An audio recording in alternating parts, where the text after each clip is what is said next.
An official report released Thursday finds that Oklahoma prison staff attempting to execute inmate Clayton Lockett in April failed to realize that lethal drugs were not going directly into his vein, leading to a botched execution and gruesome death that stirred a national debate over capital punishment. Prison officials initially concluded that Lockett died of a heart attack, but an autopsy conducted in connection with the probe ordered by Oklahoma Governor Mary Fallin found that he died from the lethal drugs. At one point during the ordeal, Lockett appeared to struggle against his restraints. He was pronounced dead 43 minutes after the execution began, even though the execution had officially been halted. Lockett's was the first of two executions scheduled for April 29. The second was postponed after Fallin ordered the investigation into the case. The report notes that the prison staff appeared to be under considerable stress because of the back-to-back executions. One recommendation from investigators is to wait at least 7 days between executions.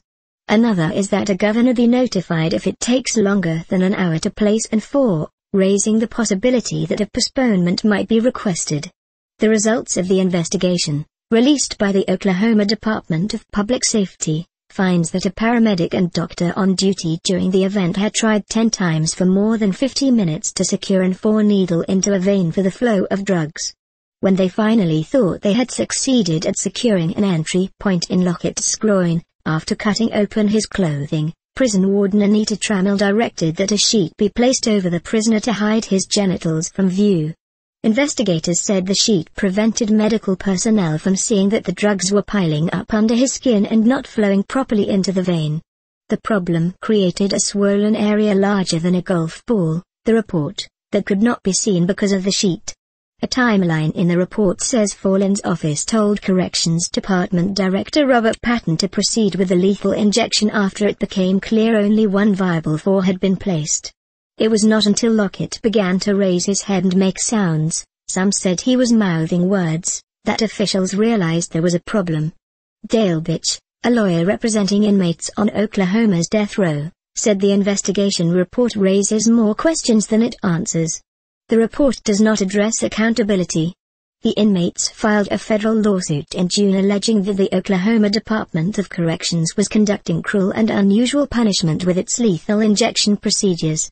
Oklahoma officials administered 3 drugs in succession to execute Lockett, at least one for the first time.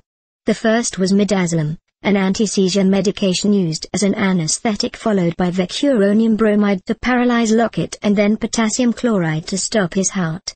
The state obtained the drugs from an unnamed compounding pharmacy, a step that death penalty opponents say doesn't allow for quality control of the pharmaceuticals, because compounding pharmacies are only lightly regulated.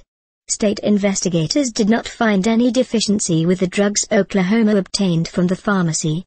Their report published Thursday said witnesses inside the chamber gave differing accounts of what happened after drugs were administered. The movement descriptions ranged from quivering to thrashing, but most agreed Lockett's head did rise off the table, the report says. There were differing recollections regarding whether Lockett's eyes opened after he was deemed unconscious. The sound descriptions varied from mumbling to Lockett making statements. 16 minutes into the execution, blinds were lowered to shield the death chamber from the audience witnessing the execution. Members of the news media were escorted from the chamber. The report describes the confusion that followed as officials stopped the execution and struggled with what to do next. Meanwhile, the drugs seeping into Lockett's body began to gradually kill him, the report says. Investigators described how that early on the morning of his execution date, Lockett refused to leave his cell to undergo an examination. Guards saw blood and used a taser to move the prisoner out of the cell. They found he had cut his arms with a razor blade kept hidden in the cell, and he was treated for the wounds. Lockett was sentenced to death for the 1999 murder of 19-year-old Stephanie Naaman, who, with a companion, had stumbled upon Lockett and 2 accomplices during a home invasion in Perry, Oklahoma. Lockett shot Naaman twice and ordered his cohorts to bury her alive. The 3 then repeatedly sexually assaulted Naaman's companion. Contributing, Doug Stanglin and the Associated Press.